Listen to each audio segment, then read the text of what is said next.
Did you know that American football evolved from two English sports, rugby and soccer? The game began to take shape in the mid-19th century, particularly on college campuses. The first documented game of college football was played on November 6, 1869, between Rutgers and Princeton. It resembled a mix of soccer and rugby more than modern football. Rutgers won 6-4. Walter Camp, a Yale University player and coach, is credited with establishing key rules that differentiate American football from rugby, such as the line of scrimmage, the down system, and the concept of the quarterback. The forward pass was legalized in 1906 to reduce violent collisions and make the game safer. It wasn't widely adopted until later due to the risk of turnovers if the pass failed. Helmets were not mandatory until 1939 in college football and 1943 in the NFL. Early helmets were made of leather and offered minimal protection compared to modern designs. The first professional football player, William Pudge Heffelfinger, was paid $500 to play in a game in 1892. This marks the beginning of professional football.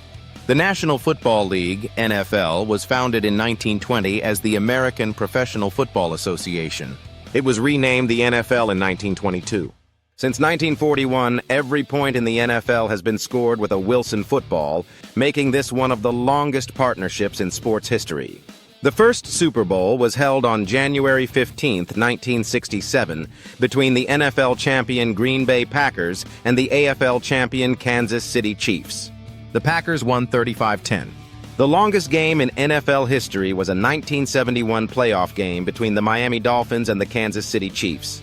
It lasted 82 minutes and 40 seconds of game time, ending in double overtime.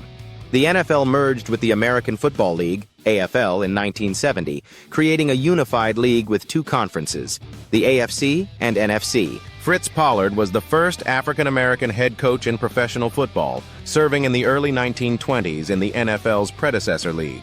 The Miami Dolphins remained the only NFL team to complete a perfect season, going 17-0 during the 1972 season, including the Super Bowl victory. Instant replay was first introduced in 1986 to assist referees with close calls, revolutionizing how the game is officiated. The Super Bowl halftime show began as a modest marching band performance. Over time, it evolved into a spectacle featuring global music stars, starting with Michael Jackson in 1993. Named after legendary Green Bay Packers coach Vince Lombardi, the trophy awarded to the Super Bowl winner was first given in 1967. Lombardi led the Packers to victory in the first two Super Bowls. These facts highlight the evolution of American football from a rough college sport to one of the most popular and iconic sports in the world. Please share your favorite college or professional teams in the comments. Thank you for subscribing.